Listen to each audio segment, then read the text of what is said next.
So I've got another good comparison video coming up for you guys, but I wanted to compare these two. I know a lot of people are trying to figure out, can they jump from the General to the xpedition, and can they justify the price?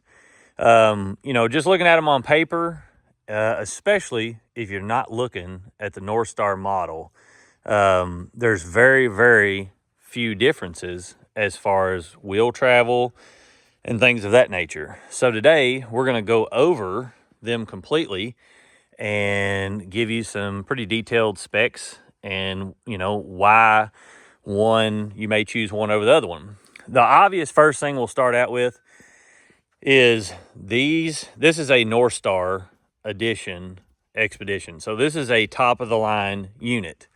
This is the premium XP. So it doesn't have ride command. However, it does have the Rockford Fosgate system in it. Other than that, both of them have 30-inch tires, 15-inch rims. Both of them have piggyback shocks. Both of them have arched A-arms in the front. And I'll show you both of those.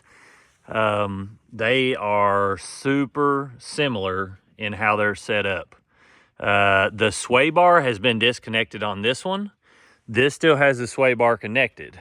And I've got both of them up on these just so you can kind of see how they let the body shift. Now you can see here with the sway bar disconnected, this is actually riding closer to the tire on this side. So it's sitting straighter up and down in comparison with the sway bar connected to where this is cocked. I plan on futuristically taking the sway bar off this, but we've got a full trail ride video coming, a race, and a few other things. If there's anything else you want to see in the comments, let me know.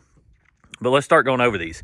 Both of them have LED headlights. This is a 4-seat edition. There's not 5 seats in any of the Generals. You can only get 5 seats in Expedition. So I think that's a huge upgrade, especially for families. Like I said, a lot of people are thinking about the price up front. Now your headlights, like I said, both of them are LEDs. You can see them here. Here's the headlights in these, and they work just fine. They're great. Here's the headlights in this. Now, as far as your shocks go, we'll start at the front. This is running a 30 by 10 by 15 tire, and it's a Crawler XGF. The one thing I found that was weird is it runs a different tire in the front than it does the back. And I don't mean size-wise. I mean totally different tread pattern. If you look here, and then you look here. From my knowledge, it's only got like 270 some miles. From my knowledge, that's how it comes from the factory, which I thought was uber weird. But anyway, this runs a Walker Evans shock on it. And as you can see, it's a piggyback shock. It does have an adjustable top on it, and it's 2-stage. So your small compression to your longer compression. This will compress easier, and then once you get in the hard stuff, this will compress harder. So it gives you a plusher ride. Here's the ones on the Expedition, and I can tell you that they do look bigger and as much of a bigger reservoir. Now this is a Fox shock, and it has 3-stage adjustability up here. These also have spiral technology so that the oil can bleed around the piston if you get in something crazy. I haven't drove this a whole lot yet, but we're going to take it on the trail and get some opinions as far as how they both work, how they feel. As far as your front A-arms, they're very similar on the bottom. You can see here the bottom of them. If you look at them, let's turn this on and mic it. So these are roughly 1 inch on the bottom.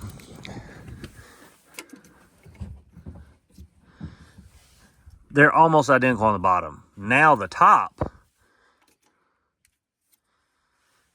is 1.25 inches, and the top of this is below 1 inch. So you can see how much more robust this top is, this top A-arm. And you just looking at it, you can see a vast difference in how much bigger built this machine is as far as your A-arms and how all that's set up. Also, your winch is tucked in here, so it's a little bit harder to get to.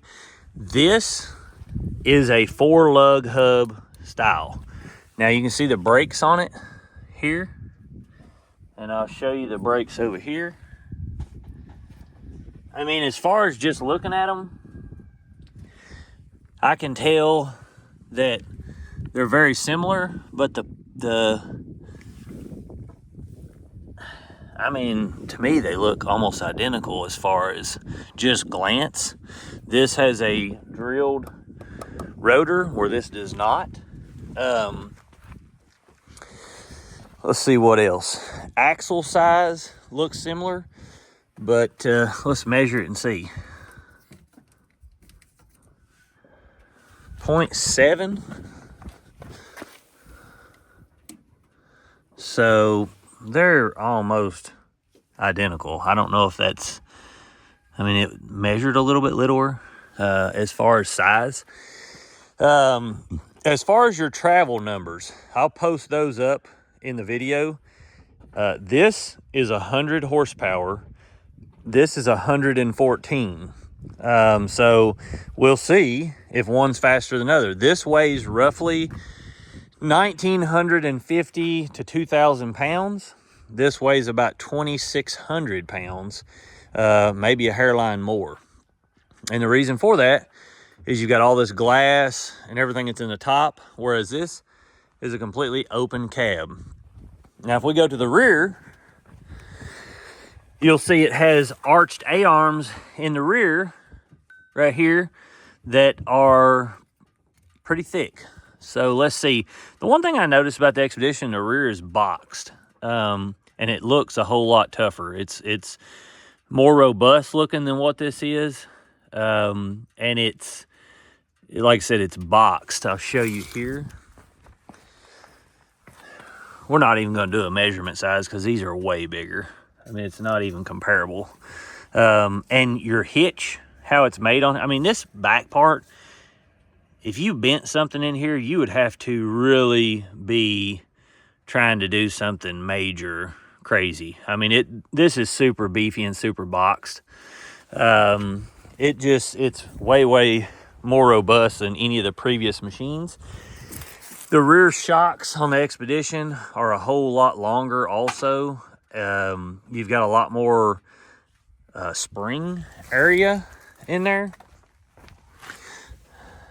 I mean, just looking at it, I would say you've got probably 2 inches or more than what you do on the, you can see it all the way up through here, from up there down to here.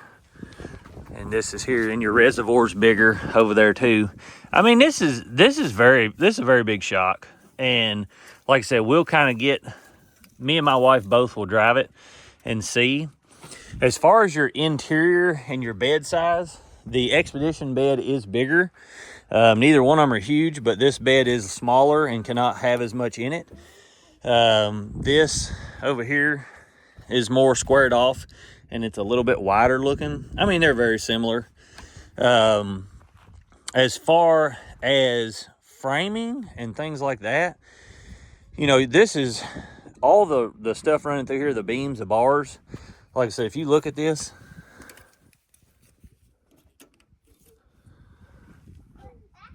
pretty much an inch and 3/4. Let's go over here and measure just a bar in this. Let's see if we can find an upper. Okay, so right here's one. So a little over 1.25 inches. The clutching looks a lot bigger on the Xpedition. You can see the internals here, and then we'll go over here and I'll show you. You can just see how much bigger that is inside there. I don't know what belt system the General runs. I have never ran a General in my life, but I just wanted to get you guys a really good comparison. I'll show you the inside here. Now your wheel and stuff on this, everybody knows it's telescopic. Goes in and out. You know, you've got huge range, everything in there. all of your vents. This is for HVAC. That doesn't have HVAC. The stereo system in here. If you guys want to see a really good in-depth review on this, go to one of my other videos back in the beginning. I've got a really good walkthrough of this machine. We run car seats in the rear. All the seats fold up flat in here, so you've got a completely flat floor. This is excellent for dogs and stuff. Plus your cab is completely closed off. We'll do a decibel meter reading with both of them just sitting, and so you guys can see that. Let's go ahead and get this started and just see while we're sitting in the cab you can see the speakers down here. This is really nice integrated, how it looks. This cab is definitely littler, but let's do a decibel reading and just see what we get.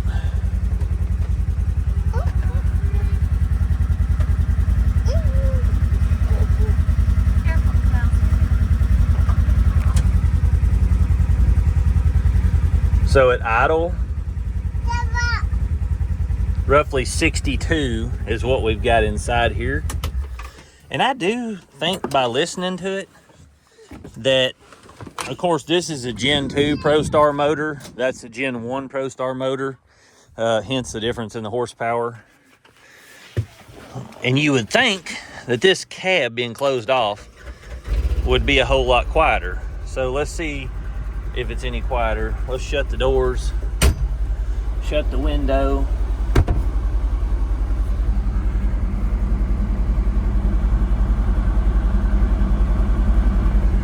Well, I've moved my bracket, but anyway, let's not worry about that. Let's see what we got. Oh, shut my air off.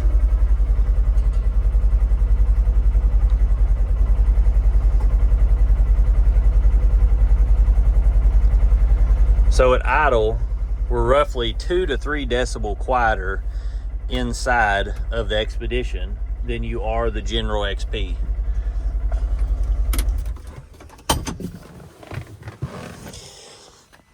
This machine, like I said, is a very, very robust.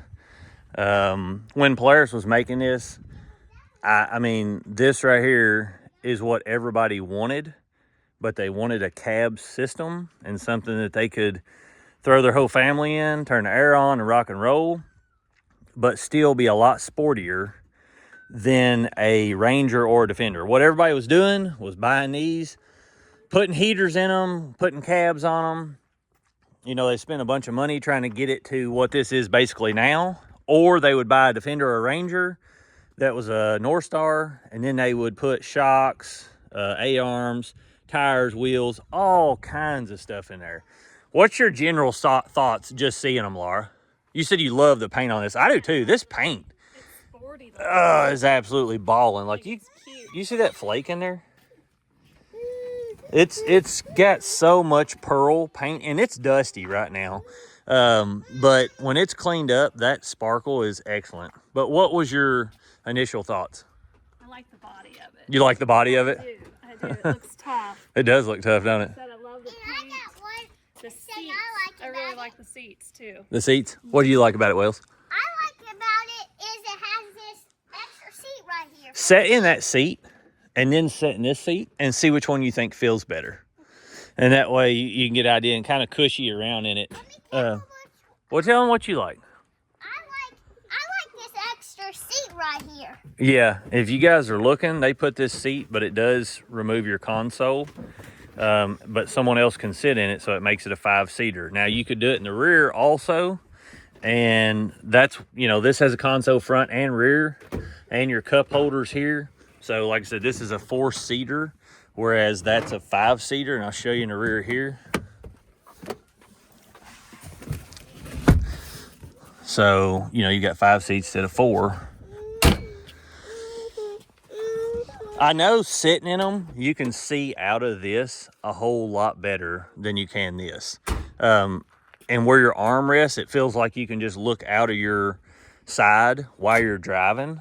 And that's the one thing about the xpedition is it's kind of just send and shoot. Like you can't really see very good where your tires are sitting or what you're about to do with your nose within the first 3 foot of it because of how long the nose feels and how hard it is.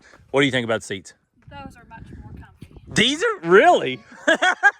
So there you go. She says that the General seats in this, which are, they're soft, ain't they? Yeah. And this isn't broke in any more than what ours. These both have about the same mileage on them. But anyway, if you guys have more questions, like I said, I hope that helps you guys with just a visual. We're going to take these out and do a trail ride. I like something else about this. Tell me. Actually, something else I like about it is this beautiful sparkle on it. Yeah, it's nice, ain't it?